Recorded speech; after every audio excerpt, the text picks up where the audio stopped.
These are extraordinary times, and we face an extraordinary challenge. Our strength as well as our convictions have imposed upon this nation the role of leader in freedom's cause. Now going on around the world between freedom and tyranny, the dramatic achievements in space which occurred in recent weeks should have made clear to us all, as did the Sputnik in 1957, the impact of this adventure on the minds of men everywhere who are attempting to make a determination of which road they should take. Since early in my term, our efforts in space have been under review. With the advice of the Vice President, who is Chairman of the National Space Council, we have examined where we are strong and where we are not, where we may succeed and where we may not.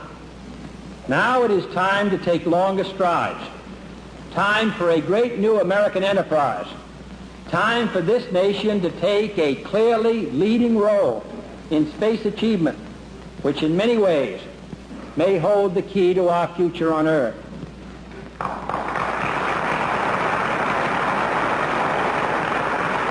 I believe we possess all the resources and talents necessary, but the facts of the matter are that we have never made the national decisions or marshaled the national resources required for such leadership. We have never specified long-range goals on an urgent time schedule or managed our resources and our time so as to ensure their fulfillment. I therefore ask the Congress, above and beyond the increases I have earlier requested for space activities, to provide the funds which are needed to meet the following national goals. First, I believe that this nation should commit itself to achieving the goal before this decade is out of landing a man on the moon and returning him safely to the Earth.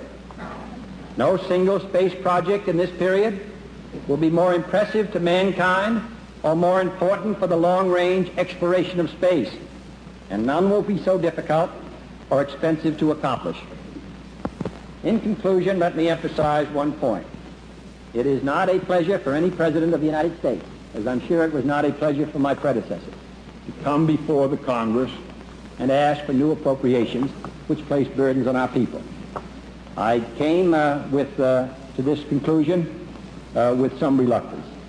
But in my judgment, this is a most serious time in the life of our country and in the life of freedom around the globe, and it is the obligation, I believe, of the President of the United States to at least make his recommendations to the members of the Congress so that they can reach their own conclusions with that judgment before them.